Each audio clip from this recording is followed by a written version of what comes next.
Добрый вечер. В эфире программа «Территория права» и я, Елизавета Чистоедова. В первый день солнечного лета мы отмечаем главный детский праздник – День защиты детей. И в этом году он традиционно проходит сегодня, 1 июня. Порой ребенок остается в одиночестве из-за преждевременной смерти самых близких для него людей. Помимо этого, большому числу детей не хватает семейного уюта и при здравствующих родителях даже. Такие дети составляют две категории – сироты и оставшиеся без родительского попечения.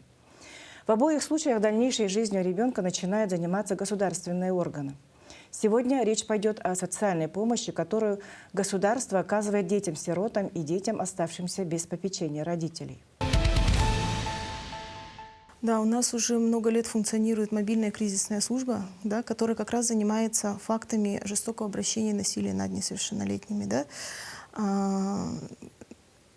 Насилие ведь бывает эмоциональное, физическое, сексуальное, и материальное насилие, пренебрежение нуждами. Да. То есть любой факт, который поступает в эту службу, он отрабатывается нашими психологами. Да. Выезжает бригада, она проводит мероприятия психологические, да, с детьми, участвует в том числе, присутствует при допросах, при следственных мероприятиях, да, тогда, когда нужна поддержка ребенку, поддержка семье.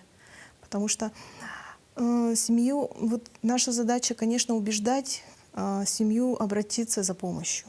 Потому что статистика опять-таки показывает, что среди педофилов и насильников, да, над несовершеннолетними, как правило, те, кто в свое время подверглись насилию и не проработали эту проблему. Да? Поэтому это важно не только в этом плане, но и в плане того, что это повлияет на будущие взаимоотношения с социумом ребенка. Да, на его вообще благополучие эмоциональное, психологическое, да, благополучие, то есть во избежание развития травмирующих стрессового расстройства, да, то есть такого хронического стресса для ребенка, депрессивных каких-то расстройств и так далее. То есть важно эту реабилитацию психологическую пройти, это то, что делают наши психологи мобильной кризисной службы. Но, к сожалению, тема табуированная у нас, да, вообще такая сложная тема, деликатная тема. Многие семьи, к сожалению, отказываются от этой помощи. Да. У нас вообще помощь психологическая в стране, как и психиатрическая, добровольная. То есть мы не можем, опять-таки, нарушать границы семьи, но мы стараемся убеждать каждую семью, чтобы все-таки ребенок прошел эту реабилитацию. Это тяжкое испытание для ребенка, да? Это такой колоссальный стресс. Поэтому важно найти в себе силы родителю, да? Семье, взрослым, кто в семье остался, признать эту проблему. Это тяжело, это больно, это действительно, да, как горе проживает семья, это состояние. И поэтому здесь важно думать в первую очередь о ребенке, ставить его интересы на первое место, его здоровье, потому что это непростая тема. И в студии у нас сегодня уполномоченный по правам ребенка Республики Туяра Валерьевна Васильева. Здравствуйте, Туяра Валерьевна. Здравствуйте, Елизавета. У меня вопрос, да, из благополучных семей, естественно, у нас в детские дома не попадают дети. Бывают редкие случаи, да. В эту среду попадают именно из асоциальных, неблагополучных семей детишки. И эти дети, они переживают самые страшные моменты в жизни, самые такие тяжелые, даже, наверное, взрослому непосильно. И буквально на днях у нас произошли страшные случаи, выявлены прямо в один день, выявили несколько педофилов. Да? Последний случай был, когда 13-летняя девочка наложила на себя руки, а подозреваемым является насильником ее родной отец. Страшные вообще случаи, уму непостижимо. И вы, как уполномоченный по правам ребенка, какую сейчас работу ведете, вообще что происходит сейчас с этими семьями и с этими подозреваемыми? Произошли очень страшные события в последнее время. Педофилы, сейчас ведутся следственные мероприятия с семьей и детьми. налажена работа психологов. По случаю, который в Вилюйский район выехала мобильная кризисная служба, и с детьми, которые тоже пострадали от действий педофилов, с ними работают психологи. Вообще педофилия это относится к психическим отклонениям и носит латентный характер. И, конечно же, чтобы, может быть, как-то обезопасить детей, нужно учить детей половому воспитанию. Есть такое правило бикини, когда никто посторонний не имеет права касаться тех частей тела, которые скрыты под нижним бельем. И есть правило, надо уметь говорить. Если, например, ребенок чувствует себя неловко, если взрослый человек проявляет интерес, нужно уметь говорить «нет», вставать, уходить или звать на помощь, кричать. Но зачастую бывает, что педофилы как раз-таки это близкие родственники, знакомые семьи, и ребенок не должен скрывать это, рассказать своему близкому человеку, маме, может быть, педагогам, и не скрывать этих случаев, чтобы успеть предпринять меры. В детских домах сейчас у нас сколько детишек находится? Сколько вообще у нас детских домов специализированных? У нас в республике 12 организаций для детей-сирот и детей, оставшихся без попечения родителей. В Государственном банке данных состоит 453 ребенка. Вообще в республике насчитывается 3972 ребенка-сироты и детей, оставшихся без попечения родителей. И 88% это они воспитываются в опекунских и попечительских семьях. Дети – это, безусловно, счастье, но, к сожалению, не для каждой женщины. Случается так, что, едва появившись на свет, ребенок становится ненужным своим родителям по тем или иным причинам. По данным Министерства здравоохранения республики, по сравнению с началом 2000 года отказов от ребенка в родильных домах стало гораздо меньше. Единичные случаи, в основном отказы временные. В этом году есть один временный отказ. Среди причин фигурируют и недоношенности, и социальные проблемы роженицы, отсутствие жилья, работы, несовершеннолетний возраст, отсутствие супруга, алкогольная или наркотическая зависимость. Навсегда отказываются, как правило, от детей с тяжелыми врожденными пороками, с уходом которых в обычных бытовых условиях невозможно справиться. Конечно же, в родильных домах и перинатальных центрах республики с матерью, решившей оставить малыша, беседуют врачи, акушеры, гинекологи, неонатологи. Оказывается материальная помощь медицинскими сотрудниками, привлекаются организации, которые оказывают материальную поддержку, обеспечивают всем необходимым малыша и мамочку. Если желание женщины не изменилось, в роддом приглашают психолога из службы консультирования семей по профилактике отказов от детей. Такие специалисты помогают укрепить моральное и психическое здоровье беременных женщин, оказавшихся в трудной жизненной ситуации или намеревающихся отказаться от собственных детей. Как правило, психологи проводят беседы, выявляют причину и связываются сразу с отделом опеки и попечительства. Радует то, что с каждым годом снижается статистика отказа от детей.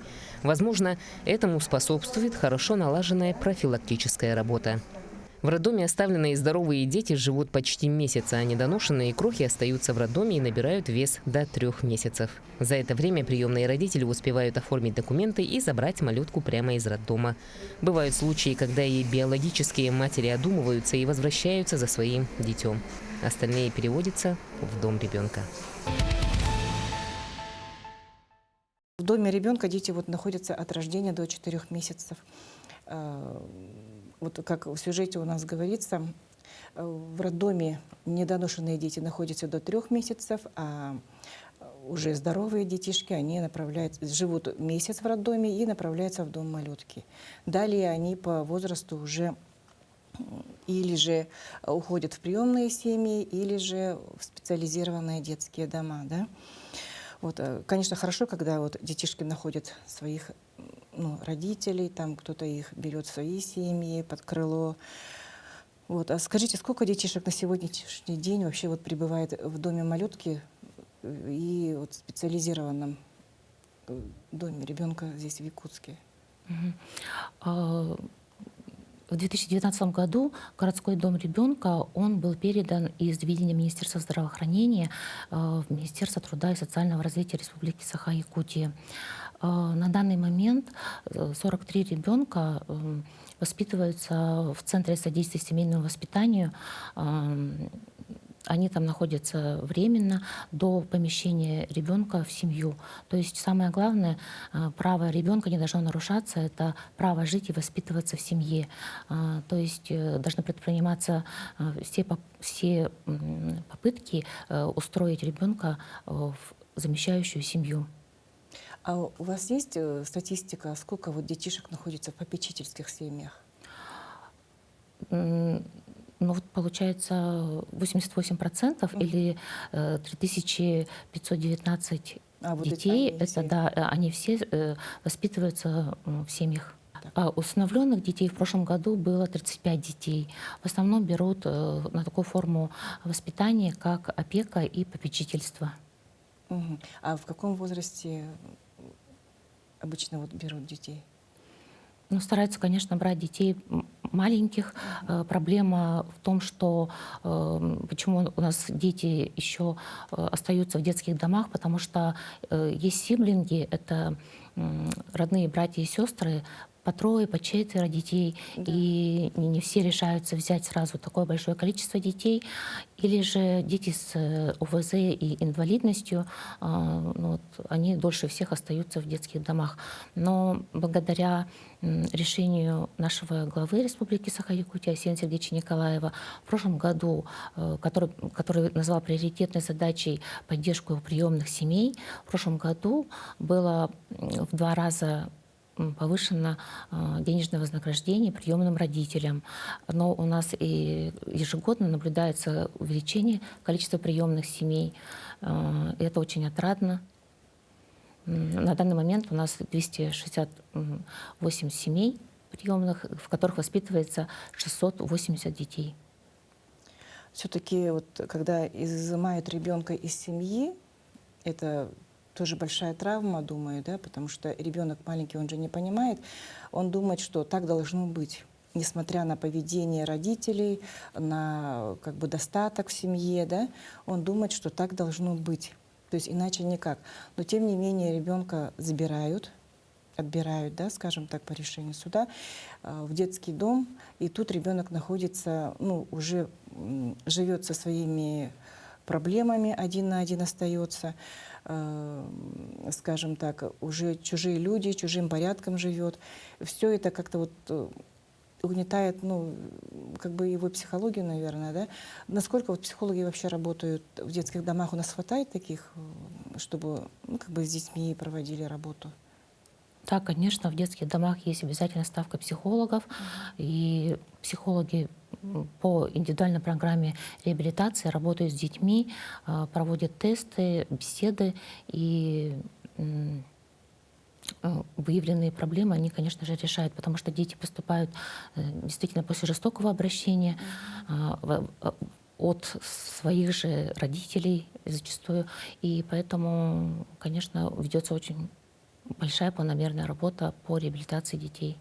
Вера Валерьевна, а дети сами, вот бывают случаи, подходят к вам со своими проблемами, там, помощь просят, может быть? Такое бывает? Есть такие случаи? Ну, вот я приведу пример. В один из посещений детского дома «Берегиня» во время беседы с детьми ко мне обратилась девочка и попросила помочь ей.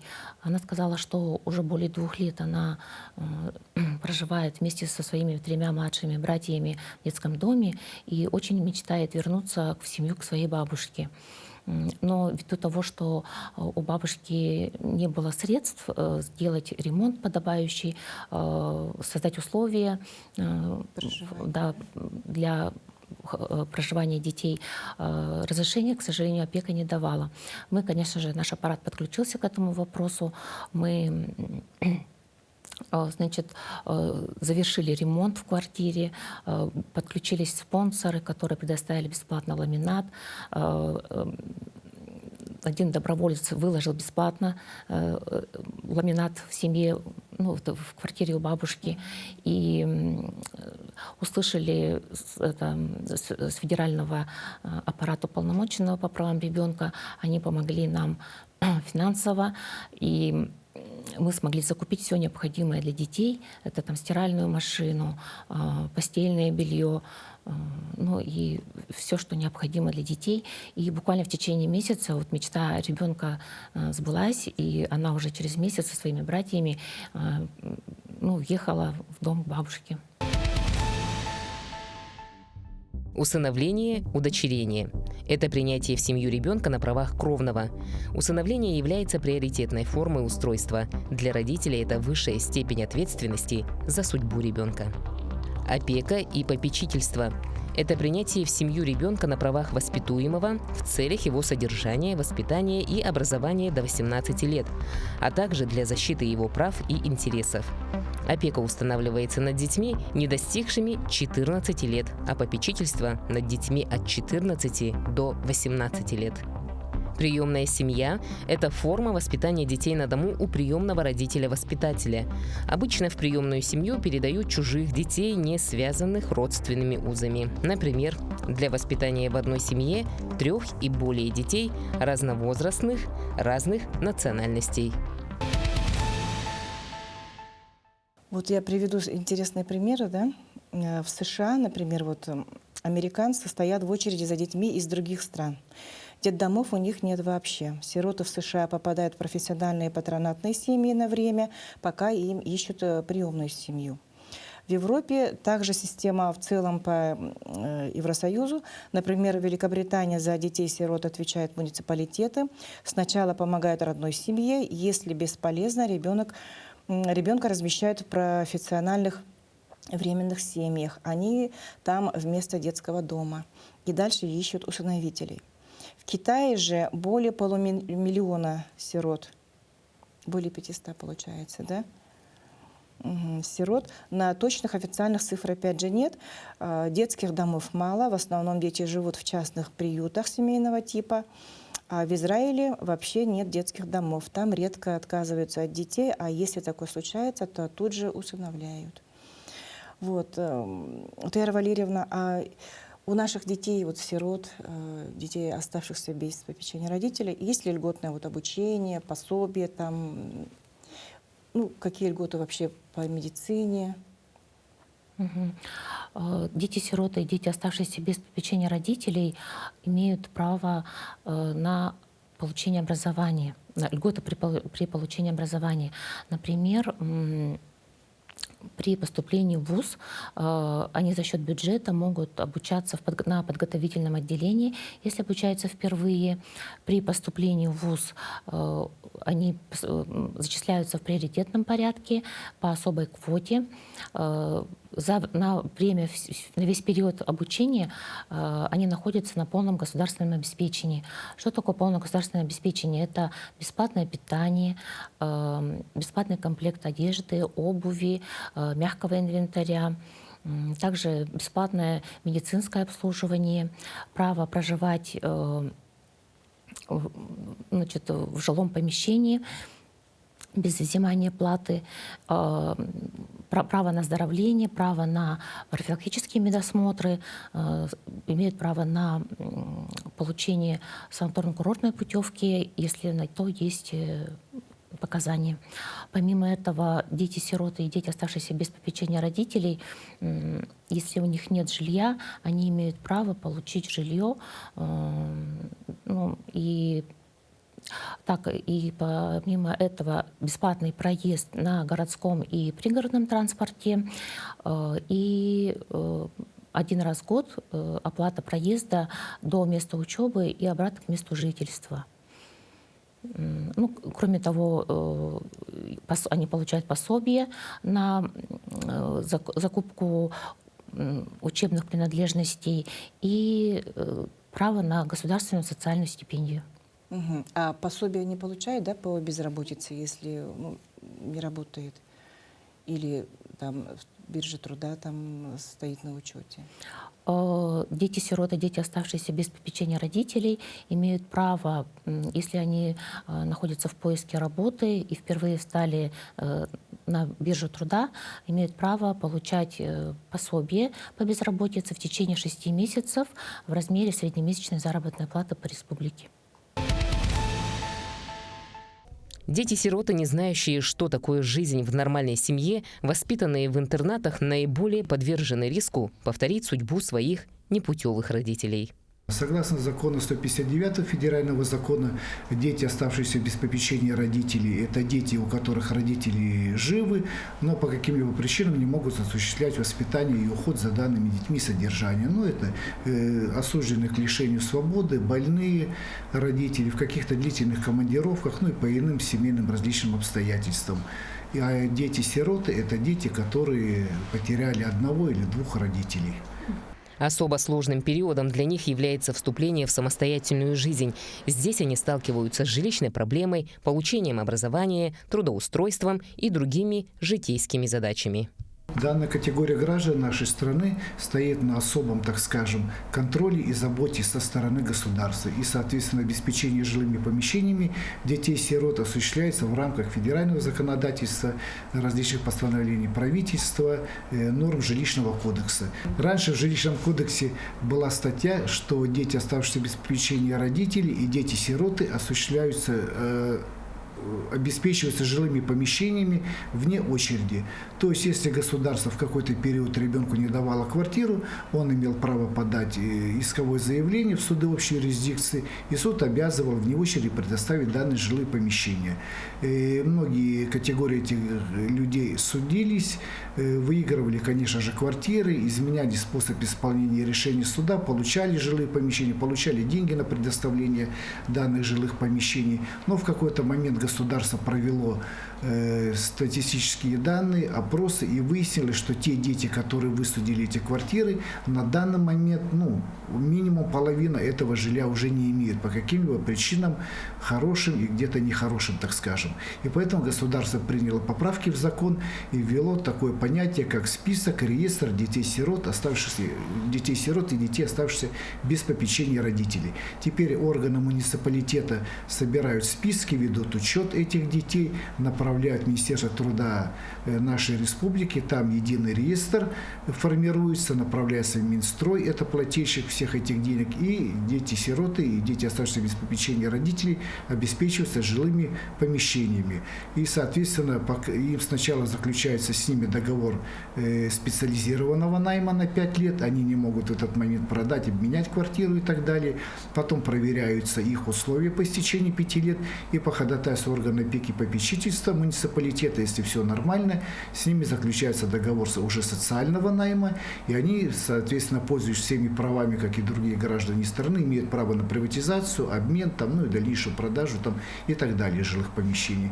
Хочется особо отметить, что в нашей республике, насколько я знаю, это единственный субъект Российской Федерации, наша республика, разработано постановление правительства у нас под номером 59 от 3 февраля 2022 года, которое сейчас в действии. Насколько я слышал, ни в одном субъекте этого нет, где принято тоже к нашему закону республики по обеспечению данной категории людей жилыми помещениями. Вот это, так скажем, постановление, по которому можно получить сертификат, то есть денежные средства, и данные категории граждан могут приобрести на вторичном рынке через договора долевого участия, купив и так далее жилые помещения по этой сумме, которая будет выделена. Тера Валерьевна, а как у нас обстоят дела в плане обеспечения детей-сирот жилыми помещениями? У них же по закону положено. Да, дети-сироты, согласно 159 федерального закона о дополнительных гарантиях по социальной поддержке детей-сирот и детей, оставшихся без попечения родителей, имеют право на получение жилья однократно. И у нас в республике в этой очереди состоит 2100 детей, Напомню, что дети встают в очередь в возрасте 14 лет. В прошлом году на эти цели было выделено 3,5 миллиарда рублей и обеспечено около 400 детей. И в этом году такая же сумма, и будут обеспечены столько же детей. Ну, конечно же, сохраняется потребность в финансовом обеспечении, потому что этих средств, конечно же, не хватает, но все же у нас в республике положительная тенденция по обеспечению жильем. Например, по сравнению с другими регионами, ДФО, к примеру, в Хабаровском крае состоит в очереди 4000 детей-сирот, в Бурятии 5000 детей-сирот, а в Забайкалье 7000 детей-сирот. То есть Ну, у нас показатели хорошие, да? То есть мы достаточно обеспечиваем детей-сирот жильем. да, скажем. А есть какие-нибудь проблемы при предоставлении? Бывают такие? Но к нам часто обращаются в аппарат уполномоченного лица из числа детей-сирот с жалобой на то, что их не вовремя поставили, то есть их не поставили на учет в очередь на получение жилья. И, конечно же, мы оказываем им консультативную поддержку, и через суд они восстанавливаются в своих правах. Права. А сколько у нас сейчас детишек вот в приемных семьях вообще вот находится в Якутии? У нас в республике 236 приемных семей, и в них воспитывается 680 детей-сирот и детей, оставшихся без попечения родителей.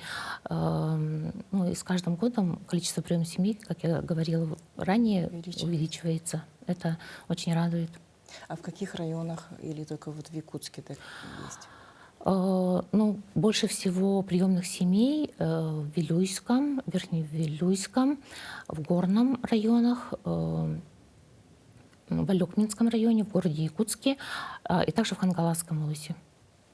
Туяра Валерьевна, а кому и когда, в общем, куда необходимо обращаться детям-сиротам и вот детям, оставшимся без попечения родителей, за помощью?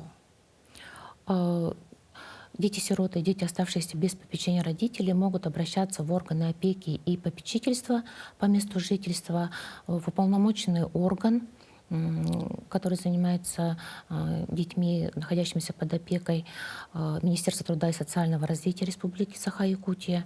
Ну, все, да? И в прокуратуру, наверное, да, как надзорному? Это вы имеете в виду за защитой? За защитой, да? Ну, конечно, если за защитой, то в прокуратуру Республики Саха-Якутия, а также могут обращаться к нам в аппарат уполномоченного по правам ребенка. Спасибо, Туяра Валерьевна. Подытоживая нашу сегодняшнюю беседу, отмечу, что и в нашей республике, несмотря ни на что, ведется плодотворная работа по оказанию помощи детям-сиротам и детям, оставшимся без попечения родителей. Строятся дома, растет количество опекунов и попечителей. Такие дети не должны оставаться одни со своими проблемами, со своей трагедией. Каждый ребенок должен расти в своей семье, в любви и тепле. Дети – это самое дорогое, самое бесценное, самое чистое и светлое, что есть на нашей планете.